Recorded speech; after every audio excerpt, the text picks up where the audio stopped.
control in a sense, but certainly everyone's brought really strong spirit, strong positive mind as well.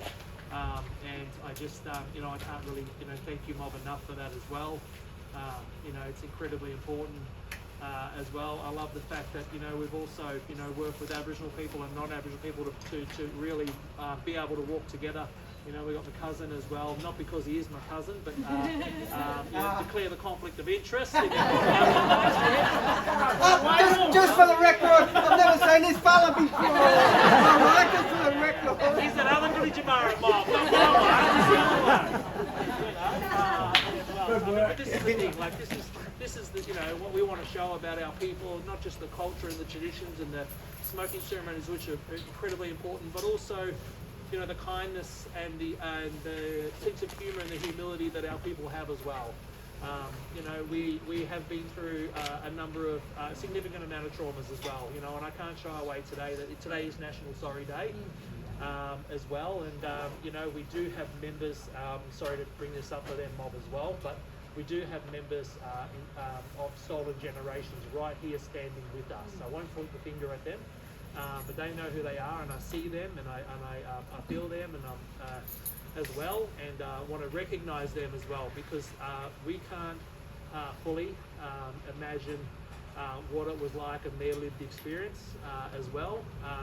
I said this in the Four Corners documentary that was done by Bridget Brennan and her team as well about stolen gens and my uncles being stolen from the mission, and many of you drove past that mission today. So whilst it's a place of resistance, but it's also a place of deep trauma for our people as well. And again, it's incredibly important that we don't skip over those days, but you walk with us on a significant day, and this is one of the significant days, building on the foundations that we did yesterday as well. So it's incredibly important that we reflect, and I think this is something we do as Aboriginal people every day. It's part of our culture. We have deep reflections, and we deeply listen. We don't hear, I can hear the car running in the background, but I'm not listening to it. I'm engaged and listening. But it's a really important point, right? Deep listening, and we hear. There's a depth to the hearing and listening and engaging, and when you listen, you can then respond. And I think that's something that's incredibly important, just like the word understanding. We're not about educating people. This walk's not about educating people. It's about getting people to understand our people's lived experience in the state of Victoria. Again, with the depth of word understanding as well. So, you have turned up today, and I appreciate that. And I know you have turned up at other events as well, because I can feel that positive spirit. But also, I'm encouraging people to continue to walk with us, and also have those dinner time conversations with people. Be courageous, sorry.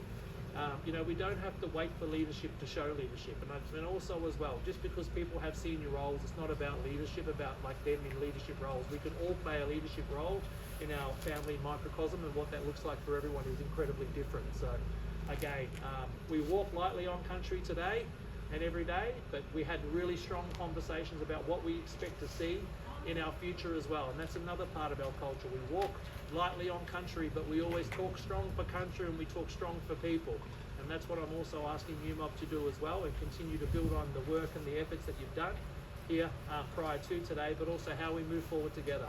We want to heal too, and this is incredibly important to me. I've sat on this commission and hearing quite a number of truths, quite a number of traumatic stories. Sitting with an uncle who was stolen gen for more than 18 hours, talking about Unc's story, and sitting there and sharing that, and being present and being engaged and being in the moment, and understanding about his lived experience and his continued lived experience as well, and the struggle as well. So I think that again, reflecting on those moments.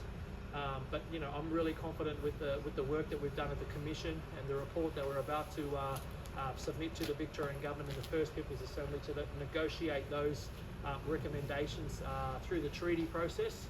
But also, I have an expectation alongside other commissioners, but I have an expectation that the government crack on and not just wait for treaty as well, because treaty has been an excuse in this commission when ministers and bureaucrats have come forward. We'll kick it down to treaty. We'll wait for treaty to happen. Well, we're excited about treaty as First Peoples as well, but we're excited and we expect the recommendations that we give for the government to crack on and get on with it, rather than use it as a mechanism to wait. So, you know, again, this is some of the advocacy that we've continued to say and will continue to say, and we do have high expectations of government, and this is how we influence government.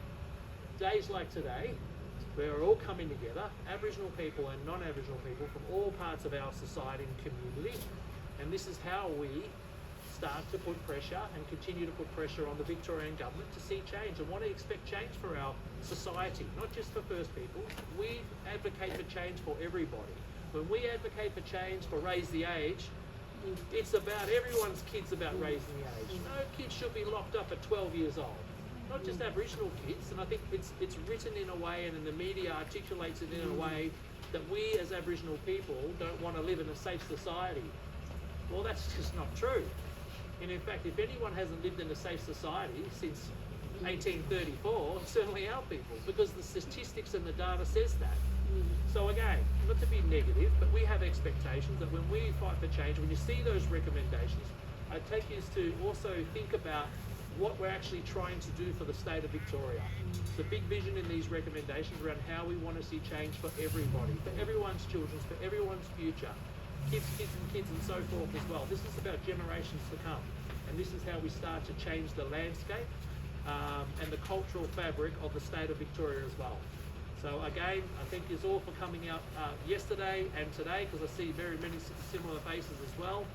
Your support is definitely not lost on me. I see you and I feel your energy and connected to you. And let's carry on the yarns and the conversations, and let's continue to walk forward. I know some people have to drop off and shoot back to Melbourne or shoot back to different parts. I look forward to coming and seeing you join other legs as well. We've got some other opportunities and showcasing some other traditional owners country as well. So it's not just about the mob that we've seen, whilst I appreciate their time and their effort, but we'll be going through multiple different countries and landscapes, and you'll be able to see and meet many different people, including First Peoples, but also non-First Peoples on the walk as well. All right, so in my language we say for now, Yoorrook, which means for now. Yoorrook.